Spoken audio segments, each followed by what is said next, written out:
اب یہ چیز تو پوری امت تک راسخ ہو چکی ہے، یعنی ایک امام کعبہ سے لے کے ایک عام آدمی تک یہ مانتا ہے. تو اس کی کیا وجہ ہے کہ اتنا مضبوط عقیدہ بن گیا لوگوں کا؟ ہاں، دوسرے لوگوں کی جگہ پہ کھڑے ہو کے آپ بات نہیں کر سکتے، یا تو وہ سامنے ہو تو ان سے پوچھیں کہ کیسے آپ نے بنا لیا ہے. تو جس معاشرے کا میں حصہ ہوں، میں زیادہ تر جن کو میں اچھی طرح جانتا ہوں وہ اردو سپیکنگ لوگ ہیں، جہاں میں بڑا ہوا ہوں، جن میں میں پلا بڑا ہوں. تو ان کا تو میں بتا سکتا ہوں کہ ان کا قرآن سے کوئی تعلق نہیں ہے، بالکل زیرو تعلق ہے، بس یہ تھے مجموعی ان کا. تو یہ وجہ ہے کہ یہ قرآن سے لینے والی انفارمیشن لینے والے معاملات ہیں، اور قرآن سے تعلق کو نہیں ہے. جب قرآن سے تعلق نہیں ہوتا، باقی باتیں ایسے ہی ہیں، جتنی مرضی ہے ایکسیپٹ کرتے جائیں، جتنی مرضی ہے ریجیکٹ کرتے جائیں، اس میں صحیح بھی ہے غلط بھی ہے.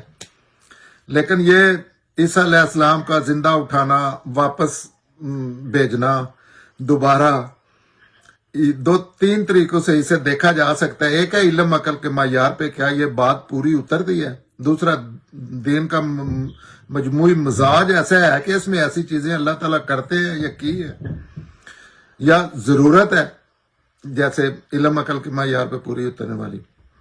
اور کیونکہ یہ اللہ کے ریلیٹڈ ہے، اس کی اطلاع بھی ہمیں اللہ ہی دے سکتے ہیں.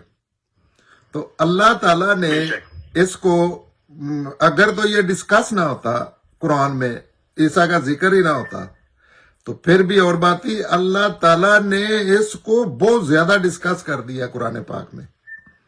سارا یہ جو کانسیپٹ ہے یہ سب کا پرانا چلا آ رہا ہے نا. تو قرآن نے تو اس کا ہر چیز اور 5-6 جگہ ڈسکس کیا ہے اس ایک ایشو کو یا اس کے ریلیٹڈ چیزوں کو.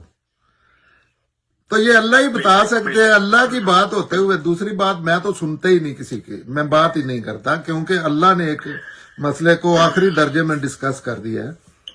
تو اللہ نے کہیں نہیں ایسے زندہ اٹھایا ہی نہیں، یہاں ہی بات ختم ہو جاتی ہے.